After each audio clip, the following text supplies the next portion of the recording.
Well, I think, I'm reminded and we're reminded as a staff what warriors we have on our offensive side of the football and this entire football team. The way our guys grinded, what they went through to perform relatively overall very well and play in a very huge environment. What an environment that was for this place. It was magical. It really was, and couldn't be more proud of our guys.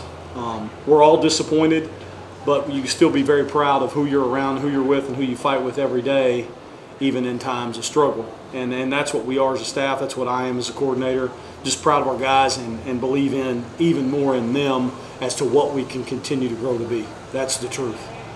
And then with JT and Colzie banged up, I guess, does that promote Braylon James up to varsity? And what have you kind of seen from him this fall? Yeah, Braylon's still growing. He's in the growing process, right? It's a bumpy road to getting better, and he's done a great job. He's really taken steps and improving in practice the last couple of weeks.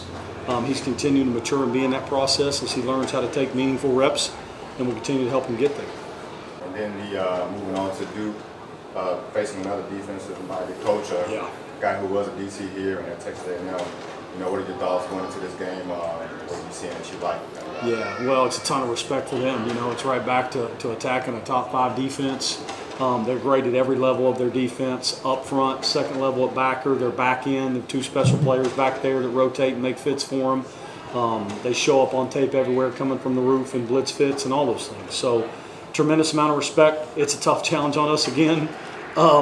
And there's no rest time for us. We have to get prepared, make sure our guys are ready to go because this is going to be a tough task down there. What challenges does that 2-back set present defenses? Well, if you think about it, there's a lot of things that are all found in game plans for a defense on back alignments and those things. So just in its very easy fundamental core, like when you add a back into that, it makes things more challenging how they fit you and how they can line up to the back. So at its very least, I think it's just a thing that helps you with 2 backs to be able to find different ways to mess with their fits and hopefully make it harder, especially when you're trying to prepare for guys that are really good, and that's who they are here too.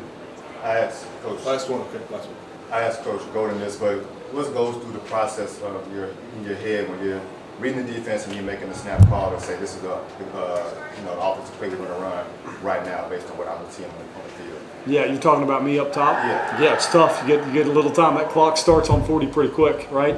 So you're trying to be ahead of it. You got to be. It's like it's a quick game of chess. You got to be out in front of things and have plans, and you're trying to rely on what you've put on the call sheet, what you've worked all week, what you guys can execute, and try to get out in front the best you can to give you guys the best chance with each play. And then of course it changes. What you think it may be on the next down of distance isn't, and you got to think on your feet. And that's really it. You just got to react, respond, and trust what was there.